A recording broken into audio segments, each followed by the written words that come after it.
Hai, apa kabar semuanya? Semoga kabar Anda baik-baik saja. Terima kasih karena sudah memberikan support dan juga kesetiaan Anda untuk membangun channel Codot Film. Yuk kita lanjutkan alur ceritanya, sambil siapin kopi dan cemilan, setting suara volume full. Gasken. Roll down. Meninggal dunia. Fei Tian dengan keras menembak ke bagian dalam tenda seperti bola meriam. Kekuatan dahsyat meledak pada saat ini. Seseorang bisa mendengar suara robekan dan tenda itu benar-benar diledakkan menjadi pecahan yang tak terhitung jumlahnya yang menari di langit. Itu segera jatuh perlahan. Melihat bahwa Xiao yang sebenarnya kejam dalam serangannya, para ahli di sekitarnya dari Wind Lightning Pavilion juga tercengang.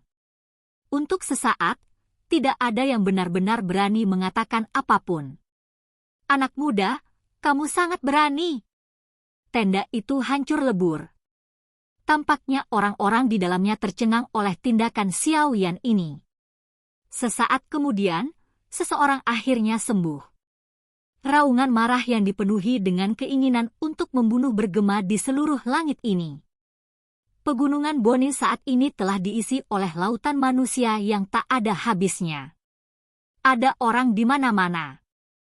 Ketika kelompok Xiao yang menyerbu dengan niat membunuh yang melonjak, cukup banyak orang menjadi sadar bahwa akan ada pertunjukan yang bagus. Oleh karena itu, suara angin yang deras muncul di seluruh langit saat raungan ini terdengar. Dalam sekejap mata, banyak sosok muncul di langit di sekitar gunung. Mata orang-orang ini menatap ke puncak gunung. Setelah itu, mereka melihat tenda yang dibongkar paksa. Dalam sekejap, kejutan melonjak di mata semua orang.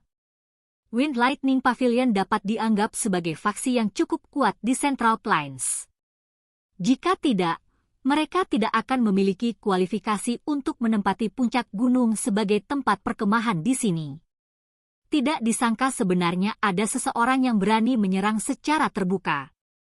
Bagaimana ini tidak menyebabkan mereka merasa terkejut dan penasaran? Xiao Yan mengabaikan para pengamat yang tiba-tiba muncul di sekitar tempat itu. Matanya melihat ke arah bagian tenda yang telah rusak. Lei Zunze, yang telah lama dia temui, saat ini berdiri dengan wajah muram. Pada saat ini, tangannya meraih jubah Fei Tian. Ada dua pria tua berjubah binatang di samping Lei Zunze. Namun, kedua orang ini tidak membuka mulut saat ini. Sebaliknya, mereka memilih untuk berdiri diam di samping dan mengamati situasi. Grup Fei Tian, yang berada di tangan Lei Zunze, mengeluarkan seteguk darah segar. Matanya yang redup mengandung ekspresi tidak percaya.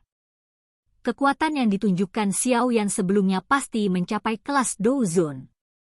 Meskipun dia telah melihatnya dengan matanya sendiri, dia masih tidak dapat mempercayainya. Generasi muda yang dia kejar sampai titik di mana yang pertama hanya bisa bersembunyi seperti tikus saat ini telah mencapai kelas Douzun di hadapannya. Xiao Yan, kamu benar-benar berani. Saat itu, diri yang mulia ini telah melepaskan Anda karena Feng Zunze. Namun, Anda benar-benar berani membebaskan diri Anda hari ini. Wajah Lei Zunze gelap dan serius. Dia perlahan menempatkan Fei Tian di tangannya ke bawah. Suara gunturnya yang rendah dan dalam dipenuhi dengan niat membunuh. Paviliun petir angin digunakan untuk menjadi sombong selama tahun-tahun ini. Saat ini, mereka dibuli oleh generasi muda di tempat seperti itu. Jika dia membiarkan masalah hari ini berhenti, dia benar-benar akan kehilangan seluruh wajahnya.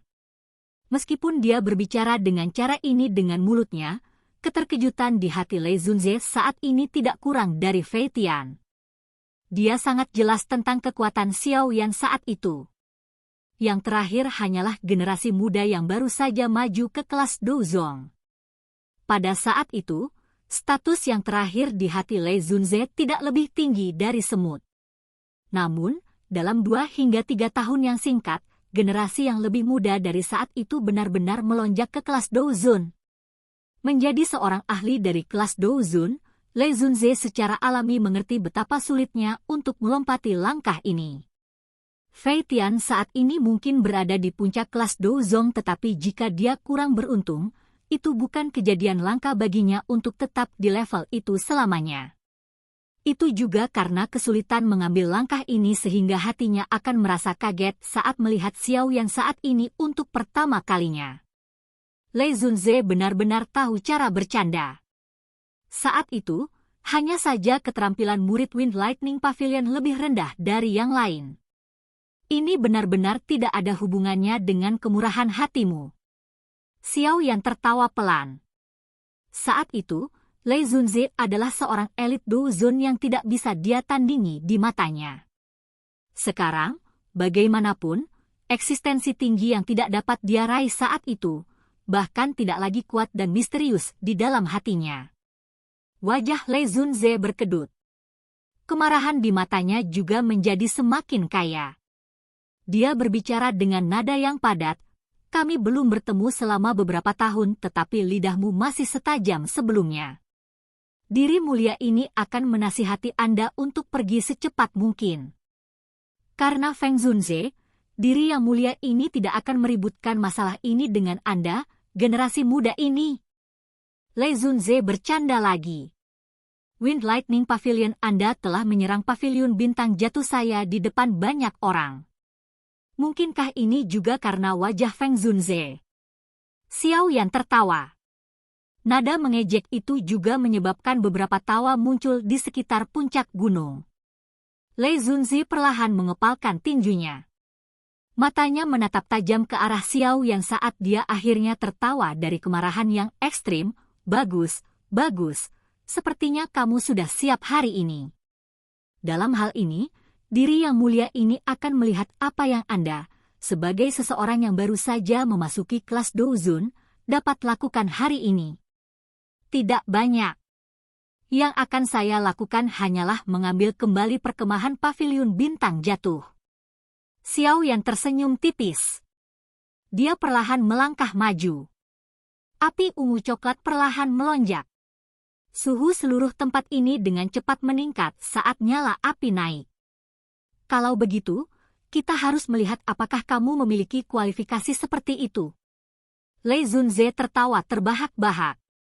Kilatan petir perak cerah berkedip-kedip di seluruh tubuhnya. Ular listrik yang tak terhitung jumlahnya menari. Melihat dari kejauhan, itu tampak seolah-olah dewa petir telah turun. Auranya sangat mengejutkan. Melihat suasana di antara keduanya dengan cepat menjadi tegang pedang, mata dari banyak ahli di sekitarnya juga menjadi panas membara. Pertarungan kelas Douzon akan cukup menarik. Hehe, Xiao Yan ini benar-benar sombong. Dia benar-benar berani melawan Lei Zunze. Sepertinya dia di sini untuk mencari masalah. Sebelumnya, Wind Lightning Pavilion telah dengan paksa mengusir pavilion bintang jatuh dan bahkan melukai seseorang. Saya pikir pavilion bintang jatuh pasti tidak akan menelan pelanggaran ini begitu saja. Tidak disangka mereka datang begitu cepat. Tidak mudah menemukan masalah ini. Tempat ini tidak hanya memiliki hadiah Lei Zunze. Apalagi, pernahkah Anda melihat dua lelaki tua di samping Lei Zunze? Itulah para pemimpin suku dari suku Macan Bumi dan suku Serigala Bulan Perak. Mereka adalah suku cabang dari Heaven Demon Phoenix. Mengingat hubungan antara Wind Lightning Pavilion dan Heaven Demon Phoenix, apakah menurut Anda mereka berdua hanya akan berdiri diam di samping? 3 elit Douzons yang kekuatannya telah mencapai puncak 2 bintang. Masalah ini terbuat dari logam. Namun, nama Xiao Yan ini sedikit familiar. Sial, bagaimana bisa tidak familiar? Bukankah itu alkemis muda yang telah menjadi juara dari Pil Gathering yang dilakukan oleh Pil Tower? Tidak disangka dia akan benar-benar muncul di tempat ini setelah menghilang selama lebih dari setahun. Xiao Yan bertindak seolah-olah dia tidak memperhatikan mata di sekitarnya yang tiba-tiba menjadi panas membara. Api ungu coklat membubung di tubuhnya. Saat itu, tekanan Douzon yang tampaknya tak terkalahkan saat ini tidak dapat menghalangi dia bahkan sedikit pun. "Haha, teman muda ini. Masalah hari ini hanyalah kesalahpahaman.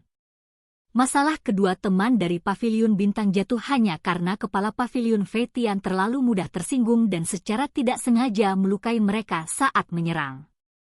Selain itu, kepala Paviliun Fei Tian saat ini sedang terluka olehmu. Hal-hal ini kurang lebih bisa saling melengkapi. Oleh karena itu, saya ingin menyusahkan teman muda untuk berhenti karena suku macan bumi dan serigala bulan perak. Apa yang kamu katakan? Saat suasana semakin mencekam, seorang lelaki tua berjubah bermotif macan, yang dari dulu diam di samping, akhirnya berkata sambil tertawa. Kilatan cahaya di tubuh Lei Zunze ditarik sedikit ketika dia mendengar lelaki tua itu berbicara. Dia berbicara dengan lemah, karena pemimpin suku dari suku harimau bumi telah membuka mulutnya, diri terhormat ini secara alami akan memberimu wajah. Masalah ini? Karena tuan tua ini berkata seperti ini, Lei Zunze, tolong. Xiao Yan tersenyum tipis. Dia dengan lembut melambaikan tangannya dan murid Paviliun Bintang jatuh di belakangnya membentuk jalur yang mengarah ke kaki gunung. Wajah Lei Zunze langsung menjadi muram saat melihat pemandangan ini. Senyum di wajah lelaki tua berjubah harimau itu juga mengeras. Dia berkata, teman muda ini, haruskah kamu melakukan sesuatu dengan cara yang ekstrim seperti itu? Paviliun Petir Angin telah menghancurkan reputasi Paviliun Bintang jatuh saya di depan umum. Tuan tua ini, apakah Anda berniat untuk membiarkan wajah saya membawa tamparan ini kembali ke Paviliun Bintang jatuh? Senyum di wajah Xiao yang perlahan ditarik. Kilatan tajam melintas di mata hitam pekatnya. Menghadapi Xiao Yan ini, yang sikapnya tiba-tiba menjadi kuat, Lei Zunze dan dua tetua berjubah binatang juga mengalami sedikit perubahan dalam ekspresi mereka. Rasa dingin segera melonjak di mata mereka. Teman baik, kamu benar-benar memiliki keberanian seperti itu di hadapan 3 Douzun. Anda memang layak menjadi juara pil gathering. Senyuman dan kesopanan Xiao Yan yang tiba-tiba tidak biasa juga menyebabkan semua orang terkejut. Segera, beberapa sorakan pelan terdengar. Aku tidak peduli betapa luar biasanya dirimu di dunia manusia. Namun, tempat ini adalah wilayah binatang. Ini bukan tempat di mana kamu bisa berperilaku kejam. Ekspresi lelaki tua berjubah harimau itu menjadi sedingin es saat dia berbicara dengan suara yang dalam. Tinggalkan tempat ini dan kita bisa membiarkan masalah ini beristirahat. Jika tidak, bahkan jika Feng Zunze ada di sini hari ini, saya akan membiarkan Anda, generasi muda ini, memahami di mana tempat ini. Orang tua berambut perak lainnya dengan mata brutal juga berbicara dengan cara yang padat. Setelah kata-katanya terdengar, dua aura yang luas dan kuat juga tiba-tiba melonjak keluar dari dalam tubuh keduanya. Segera, itu menyapu seperti badai. Itu menyebabkan ekspresi para ahli di sekitarnya sedikit berubah. Semuanya buru-buru mundur. 3 elit Douzuns berdiri tegak di puncak gunung ini. Tekanan menakutkan itu seperti gunung tinggi yang menimpa kelompok Xiao Yan. Xiao Yan perlahan menghembuskan napas saat dihadapkan pada tekanan yang menakutkan ini. Segera, dia sekali lagi mengambil 2 langkah ke depan di depan mata semua orang. Jarinya masih terus menunjuk ke arah kaki gunung. Suara rendah dan dalam bergema di samping telinga semua orang seperti guntur yang teredam. Ini terakhir kalinya aku mengatakan ini.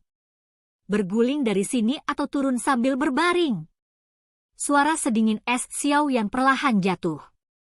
3 aura menakutkan yang tersembunyi di belakangnya juga meletus tanpa menahan saat ini.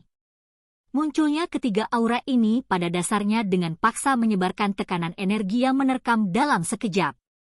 Gemuruh. Dihadapkan dengan pembalasan mendadak dari aura yang begitu menakutkan, ekspresi kelompok Lei Zunze segera berubah. Kaki mereka juga buru-buru mundur 2 langkah. 4 Douzuns? Silahkan pergi ke. Oke guys, jangan lupa like, comment, share, and subscribe di channel Codot Film. See you next video, peace out and bye-bye.